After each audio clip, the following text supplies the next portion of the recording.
Video tersebut merupakan salah satu contoh gangguan sistem saraf pada manusia, yaitu epilepsi atau AYAN. Penyakit AYAN atau epilepsi merupakan gangguan pada sistem saraf pusat akibat pola aktivitas listrik di otak yang berlebihan.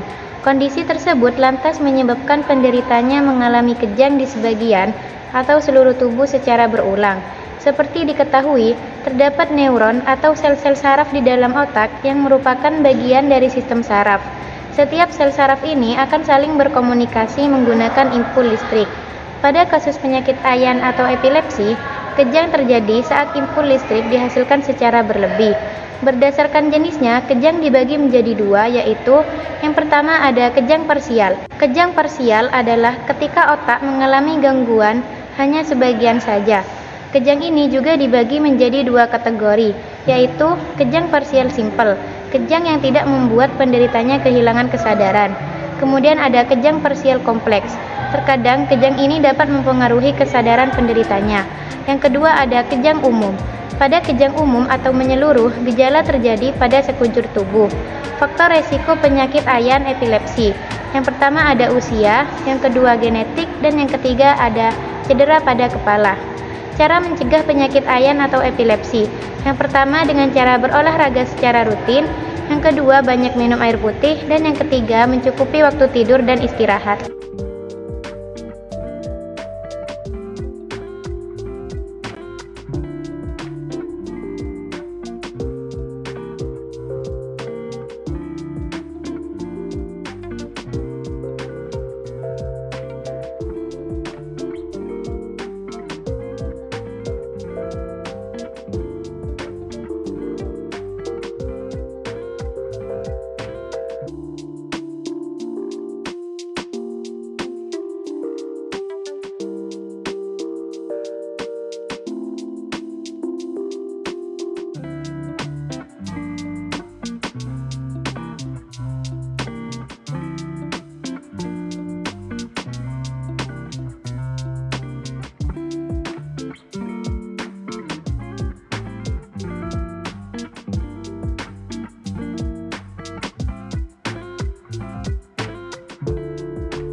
Di sini, saya akan menjelaskan gangguan pada sistem hormon yaitu diabetes.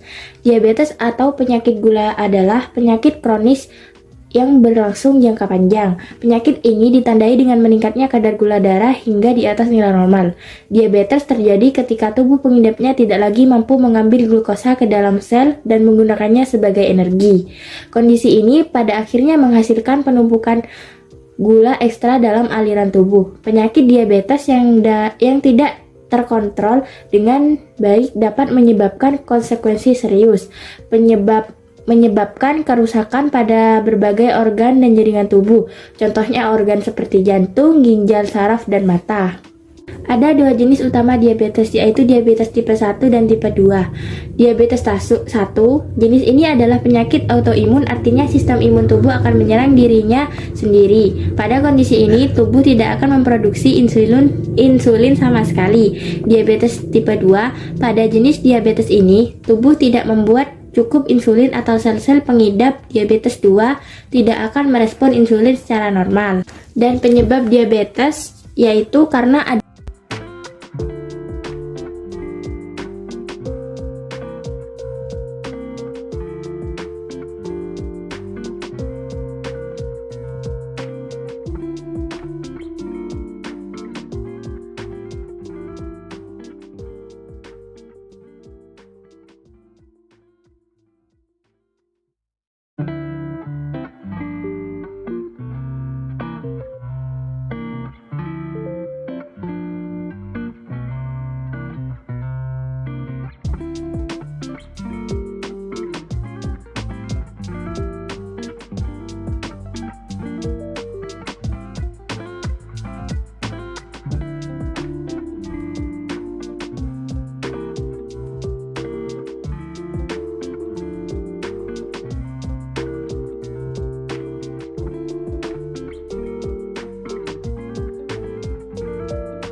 Dari video di atas, kami akan menjelaskan salah satu gangguan dari sistem indera, yaitu indera penglihatan, contohnya kebutaan. Mata buta adalah kondisi seseorang yang tidak dapat melihat sama sekali.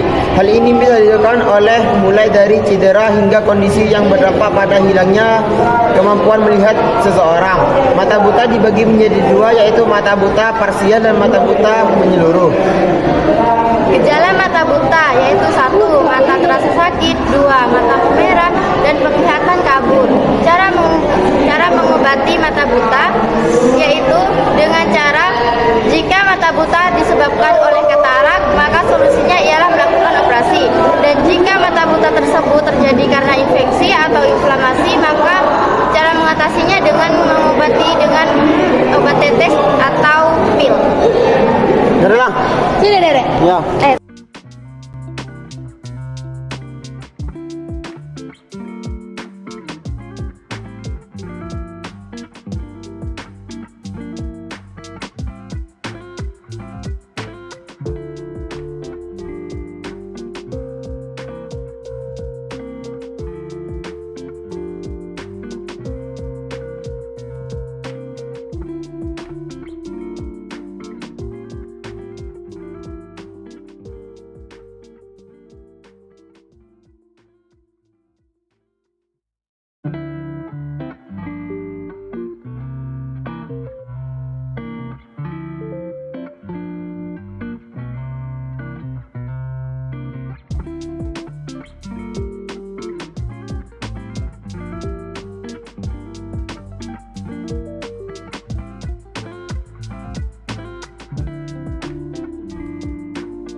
Overdosis terjadi saat seseorang mengonsumsi obat-obatan atau jenis narkoba tertentu secara berlebihan alias melebihi dosis yang dapat diterima tubuh.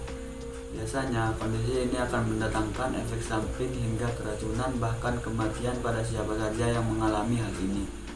Ciri-ciri overdosis yaitu suhu tubuh naik atau bahkan turun drastis, detak jantung melambat atau tidak menentu, kesulitan bernapas, pernapasan dangkal hingga henti napas, gangguan penglihatan, tekanan darah naik atau bahkan turun drastis, hilang kesadaran misalnya jadi merasa sangat mengantuk, bingung bahkan koma.